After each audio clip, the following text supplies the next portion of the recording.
Allahu Ekber. Allahu Ekber. Sübhaneke Allahümme ve bihamdik. Sübhaneke Allahümme ve bihamdik. Ve tebârek esmük. Ve tebârek esmük. Ve teâlâ ceddük. Ve teâlâ ceddük. Ve la ilahe gayrük. Ve la ilahe gayrük. İnnellezîne kâferû sâve'ûn âlihim enzertehum em lem tunzirûm le yu'minûn hatemallahu alâ kulubihim ve alâ sem'ihim ve alâ ebsârihim gîşebâtun ve lahum azâbun azîmûn.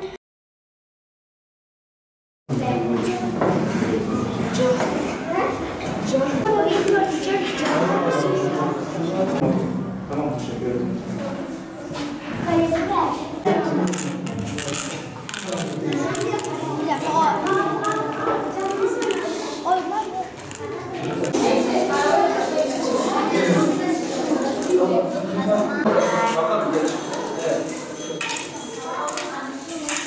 Çalışma yapalım.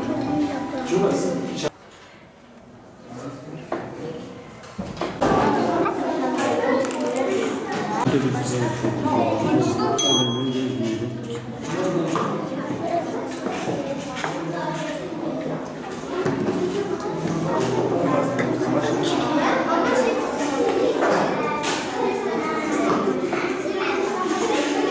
Adıyaman Hürriyet İlkokulu olarak bizler çocuklarımıza ders dışı faaliyetlerinde sosyal, kültürel ve sportif anlamda ders dışı çalışmalar yapıyoruz.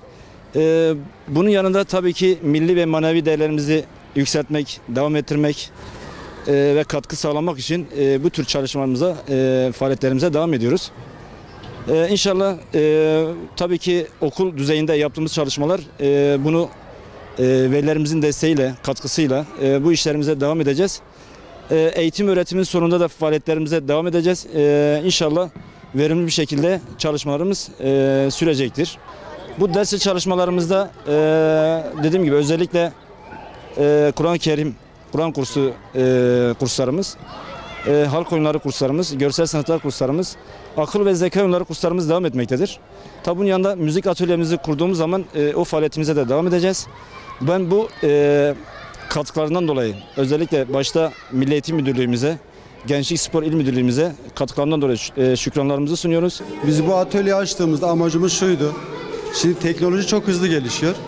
Bu teknoloji gelişimi sırasında öğrencilerimiz maalesef teknolojiye bağımlı hale gelmişler. Biz bu bağımlılığı biraz kırmak istedik. Ve böyle bir atölye açmaya karar verdik. Şu anki atölyemizde 40'a yakın oyunumuz var. 40 tane farklı öğrencilerin zekasını geliştirebilecek düzeyde oyunlarımız. Şu an bakanlığımız yaptığı son deneme ve sınavlarda artık bilgi düzeyi sorular sormuyor. Bilgiyi kullanabileceği alanlarla ilgili sorular sormakta. Öğrencimize artık okul dışında, okulun sınıfı dışında verebileceğimiz bilgiler de ancak bu atölyeler sayesinde olabilir. Eğer bir öğrencimiz herhangi bir sınava hazırlanıyorsa, sadece bilgi düzeyiyle eğer kendine sınava hazırlayacağını düşünüyorsa bunda hata yapmış olabilir. Zeka oyunları sayesinde hem öğrenci eğitici oyunlar oynanacak hem de sınava hazırlık olacak. Bu oyunlarımız içerisinde kendi başına bireysel oyunlarımız var, grup halinde oyunlarımız var. Teknoloji geliştikçe öğrencilerimiz maalesef bundan uzaklaşıyor ama bu zeka oyunları sayesinde grup halinde hareket edebilmeyi öğreniyorlar. Arkadaşımla bu oyunu oynuyorum. Okul Dırling öyle bir şey. Dırling işte.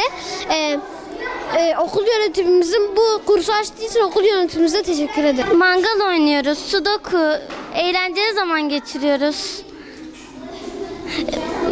Başka oyunlar da oynuyoruz. Çok eğlenceli hepsi.